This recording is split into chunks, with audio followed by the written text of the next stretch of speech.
Արտուր Սուքիասյանը հաճախ է այսպես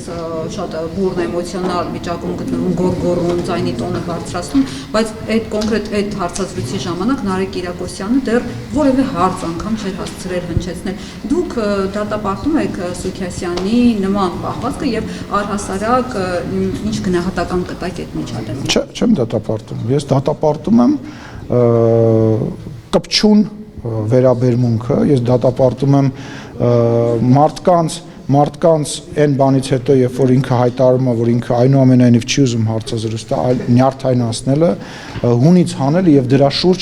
լուր ստեղծելը։ Այսինքն այդ լուրը որն էր, որ կարելի է մարդուն գնալ կնել, անընդհատ sense բզբզել, միջև ինքը ասի մի արա, ասեք, ըհը, լրագրողը հարձակվեց Ալեն Սիմոնյանի վրա, դուք ոնց կարելի էր այդպես բան անել, կամ հակառակը, յուրաքանչյուր պարագայում ճիշտ Ալեն Սիմոնյանը, որտեղ տենց ավելի շատ կկարդացվի, դա նորմալ եք դուք համարում։ Լրագրողի գործառույթը պատասխան ստանալն է։ Հարգելիս, ախր պատասխան ստան, լսեք, պատասխան ստանալը ու մարդուն, ասենք, նյարդայնացնելը դրանք տարբեր բաներ են։ Հարգելի ինչ աշխատանք թող չնյարդայնան, բայց ես ներողություն եմ խնդրում, չվիրավորվեիք, երբ որ Անդրանիկ Քոչարյանը ձեզ բան ասեց, ինչի վիրավորվեցիք։ Եթե լրագրողը վիրավորվի, չէ, ներողություն, այսինքն եթե Քոչարյանը Անդրանիկը դա չասեր ուժ մարդ ասեր չէիք վիրավորվելու։ Չէ, ասում եմ, եթե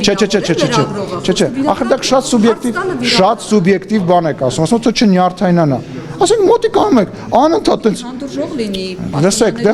այսինքն ներողություն, այսինքն ինչ է, այս բղավեց ասեց ինձ հանգիստ թող։ Գիտեք, մենք մի հատ հարևան ունենք, ես էլ ասեմ ու վերջացնենք։ Լավ, եկեք, ես վստահ եմ, որ մեր հեռուստադիտողներին այս հարցը այնքան էլ հետաքրքիր չի, եկեք հումորով ավարտենք։ Մենք մեր առաջի հարկում մի հարևանուհի ունենք, որը իր ամուսնու հետ բաժանվելուց հետո իր ամուսնուն բանով, անձրևանոցով ծեծում էր եւ գոռում էր օգնեցեք, բայց ինքն էր հարվածում։